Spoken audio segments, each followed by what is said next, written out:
Hi folks, it's Jack from Red Dragon, and in today's class we're going over the schielhauw and the second device. After blocking an underhauw, we parry this with a schielhauw.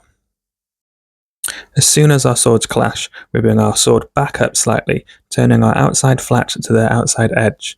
We then strike down with a flick motion, with our short edge striking them to the forehead or the side of the left ear. You're not necessarily antagonizing a response, you're reacting to a response that's already been given from the other person. So rather than me being like, come and strike me, they already want to strike and I'm having to block it. So instead of a cut from above, we're actually coming with an underhand. So you're going to come at me with an underhand from your right.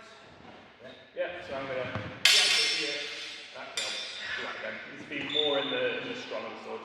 So I'm blocking here, and then I'm just going to tip my short edge to strike them in the back, top of the head. And aiming for that bit, if we were not wearing helmets. So we just do that again. So, like that. Obviously, Aaron can area block it. So if he wants to do that, he's just going to push the sword to the side and hit the sword.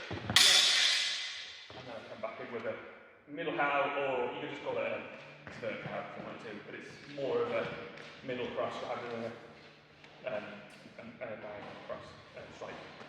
So we do that again. So it's block it, come in with a strike, and then I'm in like a nice sort of box position again.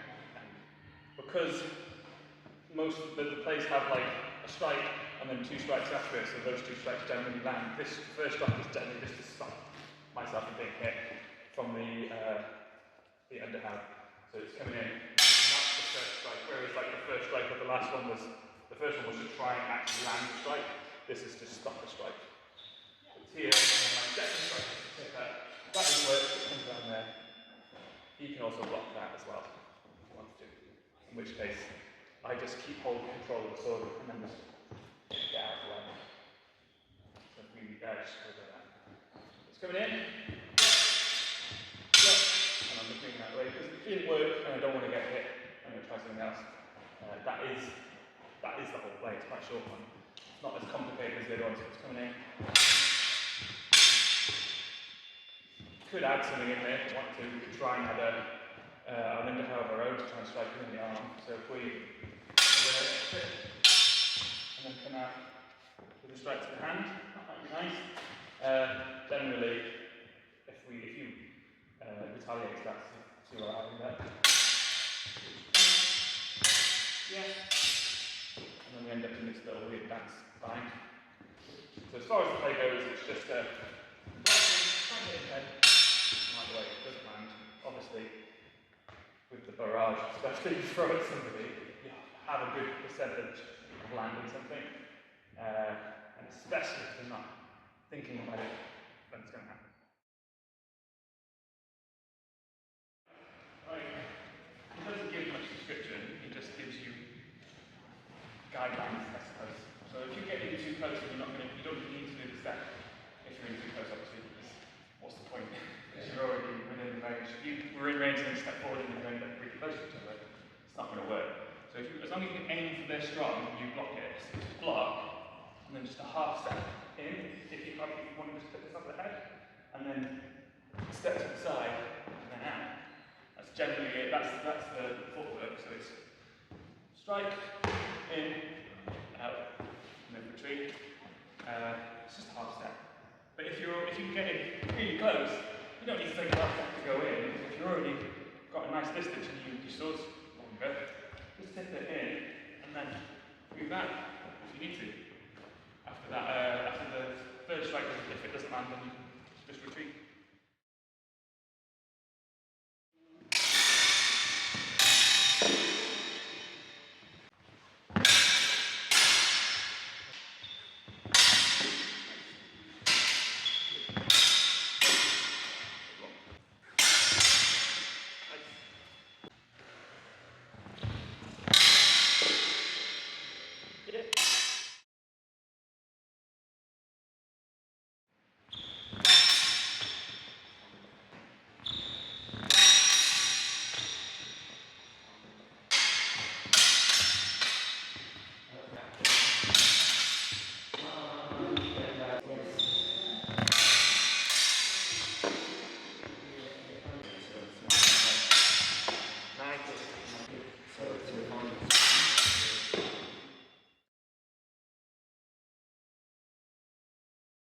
In this part, we look at what to do if our opponent decides to parry our second cut. If I just stayed in this position and Aaron steps forward, I just cut it.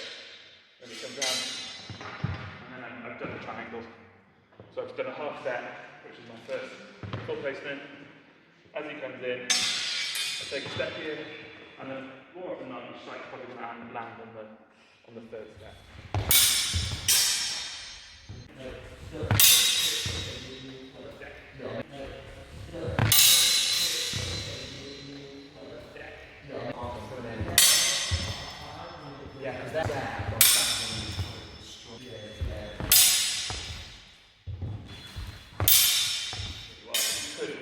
You could be on the same foot because he's going to come in.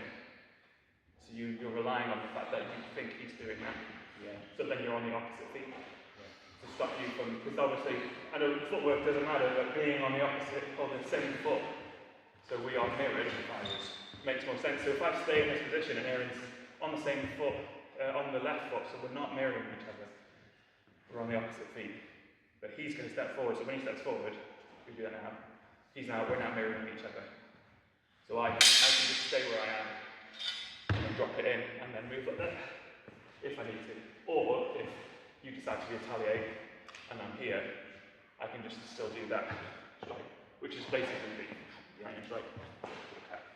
So that's a good one to think about, is where you are in relation. Obviously when we just practice it, we go a step in and then it's like, that's how you train it. But if you're in a sparring situation, you think you're going to be able to do it.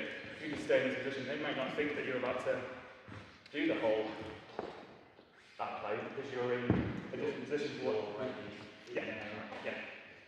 So it's a good one to think about because you don't always have to be mirroring each other because if that person you're relying on their distance, then taking the distance, then you take the distance and you might be too close to them. But if you think actually, I just want you to take the distance, so I'm just going to stay in this position.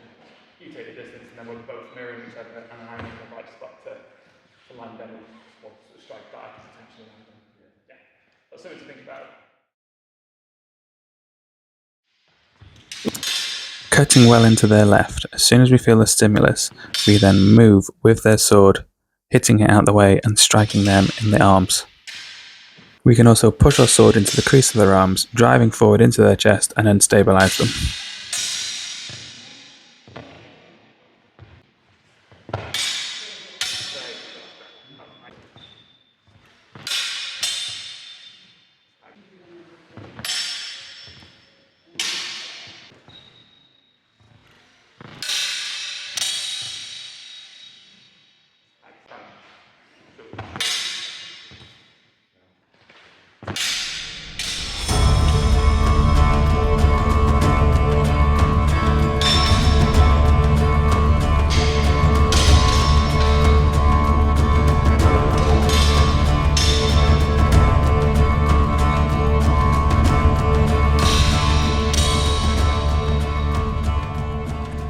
Thank you for watching. Please don't forget to give me a like and subscribe and follow us on Instagram.